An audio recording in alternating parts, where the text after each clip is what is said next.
Hi everyone. We're going to be reading Indian in the Cupboard.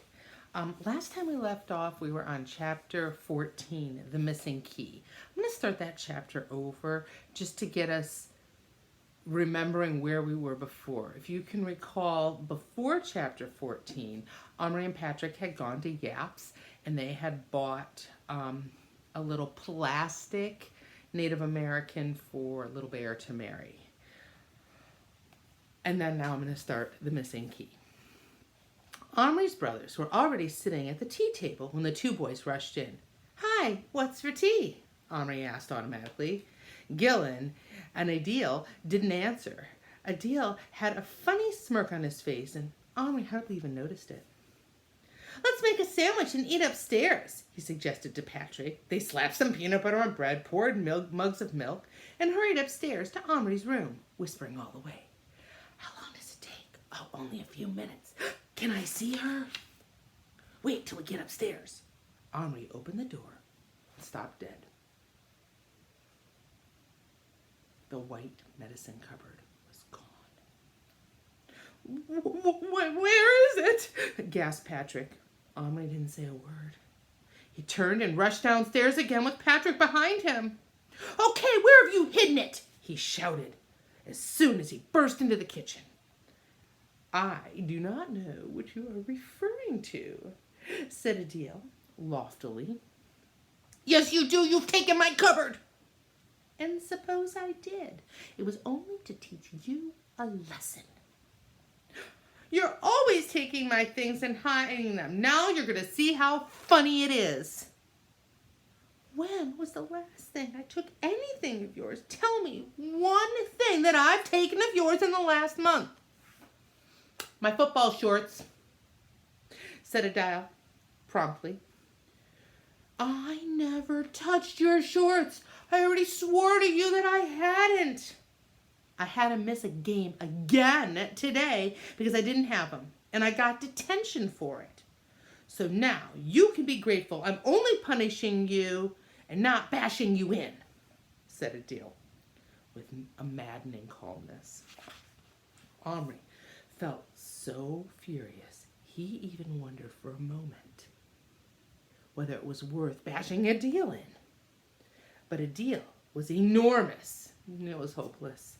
So after gazing at him for another moment, with hate-filled eyes, Omri turned and dashed upstairs again, almost falling over Patrick on the way.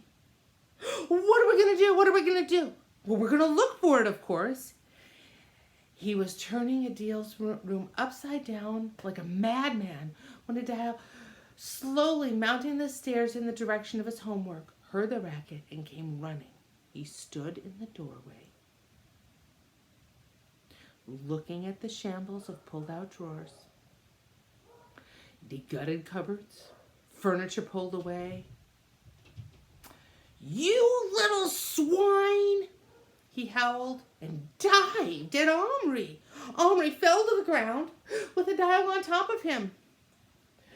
"I'll tear everything you've got to pieces till you give it back to me," Omri shouted in jerks as Adil shook and pummeled him. "Then cough up my shorts." "I don't have your stinking shorts!" screamed Omri. "Are these them?" a small voice in the background said. Adil and Omri stopped fighting, and Adil, sitting astride, twisted his neck to see. Patrick was just lifting up a crumpled up navy blue object from behind a radiator. Omri felt the anger go right out of Adil. "Oh, yes, it is, a matter of fact. How did they get there?" But Omri knew perfectly well how. Adil hung them there to dry, and they dropped back afterwards. Adil scrambled up, looking distinctively sheepish. He even helped Omri to his feet. "Well, but you have hidden things in the past. How was I supposed to know?" "Can I have my cupboard now?" "Yeah, it's up in the attic. I piled a whole lot of stuff on it." Omri and Patrick took up the stairs to the attic, 2 stairs at a time. They found the cupboard quite quickly under a heap of bits and pieces, but Omri had carried it down to his room again before he made a fatal discovery. The key. The little twisted key with its red satin ribbon was missing. Once again, Omri ran into Adil's room to find Adil, uncomplainingly putting his things away. What happened to the key? What key? There was a key in the cupboard door with a red ribbon. I didn't even notice. They went out and closed the door, and Omri was now feeling desperate. We've got to find it. It doesn't work without the key.